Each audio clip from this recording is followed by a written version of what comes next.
مجھے یاد نہیں پڑتا کوئی ایک دن ایسا گزرا ہو جس میں امی ابو یاد نہ آئے. جس کے پاس ہیں پھر کیوں نہیں ان کی خدمت کرتے؟ یہ چلے جائیں گے تو پھر ملنے کے لیے قبرستان جانا پڑے گا, پھر قبر پر جا کر ان سے باتیں کرنی پڑیں گی, لیکن جواب نہیں آئے گا. تمہارے پاس ایک رحمت کا سائبان ہے. اب تو سائنس بھی یہ کہتی ہے 5-6 سال کا بچہ اور 60 سال کا بوڑھا یہ برابر ہوتا ہے.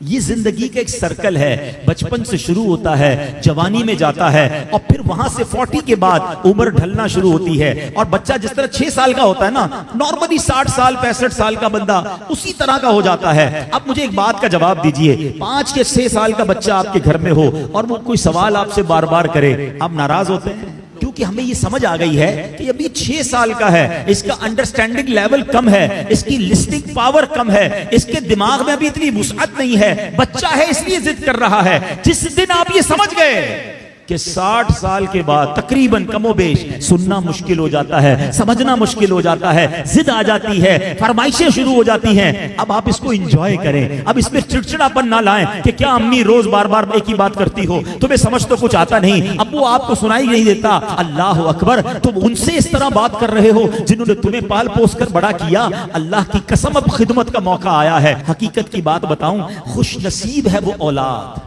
جس کو ماں باپ بڑھاپے میں ملے. ارے کئی ایسے ہیں جو ماں باپ کو بڑھاپے سے پہلے ہی کھو بیٹھے ہیں, اور خوش نصیب ہے وہ اولاد جس کو ماں باپ نے خدمت کا موقع دیا.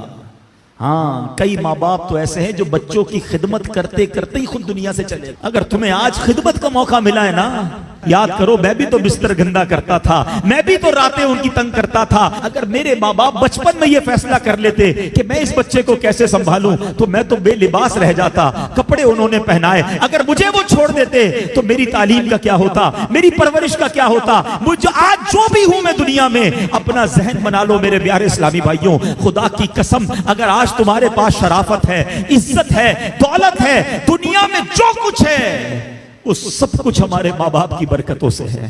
ہم کچھ بھی نہ ہوتے اگر ماں باپ ہمارا ہاتھ نہ پکڑتے ہیں. اور آج بوڑھے ماں باپ بوجھ لگتے ہیں, آج ان کی بیماری بری لگتی ہے. آج ماں باپ کو بچہ کہہ رہا ہے میں رات کو دوائی نہیں دلاتا, صبح لے جاؤں گا.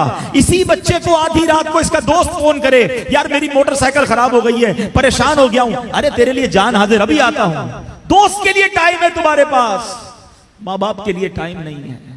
واللہ میں صحیح بتاؤں, ان بچوں کے پیسوں کا نصیب جاگا ہے کہ جن بچوں کے پیسے ماں باپ پر خرچ ہو جائیں. لوگ بچے یہ بھی کہہ رہے ہوتے ماں باپ کو کہ یہ میرے ہیں, میں آپ کو کیوں دوں, میں نے کمائے, تف ہے.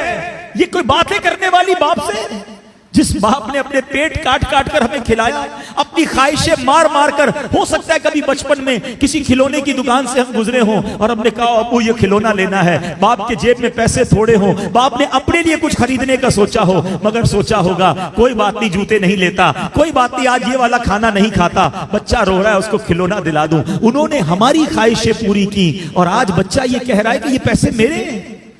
یقین کرو تمہارے پیسوں کا نصیب جاگا ہے اگر کسی طرح تمہارے ماں باپ پر تمہارے پیسے خرچ ہو جائیں. اس سے اچھا میرے پیسوں کا اس سے اچھا مصرف کیا ہے کہ یہ پیسہ ماں باپ کی خدمت میں خرچ ہو جائے. لیکن آج جو واقعات سننے کو مل رہے ہیں دل دہل جاتا ہے.